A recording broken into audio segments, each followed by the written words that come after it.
Hey, all, this is Bob Wiggum with Remax Victory and Affiliates, living the life of a realtor one day at a time. This is going to be a combined video for steps 13, 14, and 15, which will cover how to communicate to the seller any defects you've discovered in the inspections that we discussed in video 12.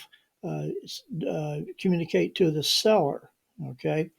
So this document used to be called the post-inspection agreement, but I believe that's been changed to the defect notice now.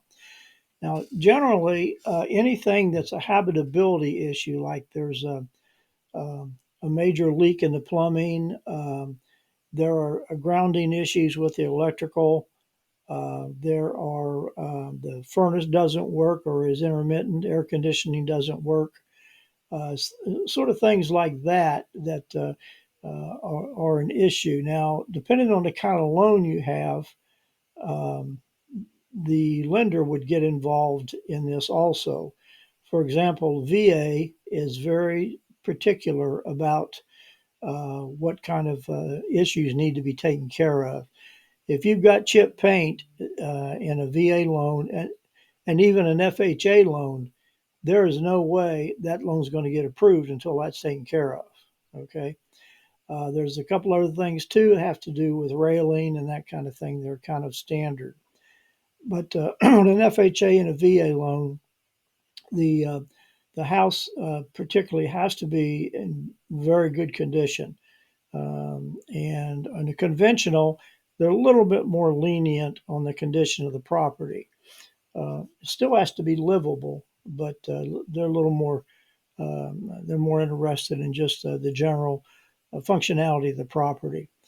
So anyway, so what you do, you get after your inspection, you're going to get a report from the inspector, and in that report, they're going to call out things that are, in their opinion, are issues. Okay. Now things like I don't know, um, minor stuff that goes on, like a little cracked glass or something in a window, may not be a big issue. But anyway, anything that you report to the seller that's a habitability issue off of this report, pretty much the seller has to take care of it in some way, either money at closing or getting it fixed themselves. Okay, all that's important. Now, the seller can respond in one of three ways. They can give you money to fix everything, and if you do that, you need a contractor's quote that can be submitted to the lender if the money is going to be taken care of at closing. Okay. Two, they can fix it themselves, and you can have it inspected again to make sure it's fixed correctly. Or three, they're going to say they're not going to fix anything. Well, actually, they can give you money to fix some and fix some other stuff themselves. And then fourth, they're not fixing anything. Now, if not fixing anything has to do with any of it has to do with a serious issue, you can walk and get your earnest money back. But if it's something very minor that basically doesn't impact the livability of the house, safety wise, and legal zoning wise, then if you walk on those minor issues, you might be losing your earnest money. So you want to be careful what you reject or what you ask for, and then how you reject the seller's response. So then once the seller responds, you can and that report needs to be sent to the seller in the time frame called out in the contract, generally 14 days. It doesn't mean you finish the inspection in 14 days. That means you finish the inspection and you've actually reported back to the seller. If you report back on the 15th, the seller can pretty much say, well, you're buying this house as is. And if you don't, you're going to lose your earnest money. So you want to work closely with your realtor and you want to work closely with your contractors to make sure that everything is or your inspectors and contractors, if you're using contractors, um, to make sure everything's timely manner.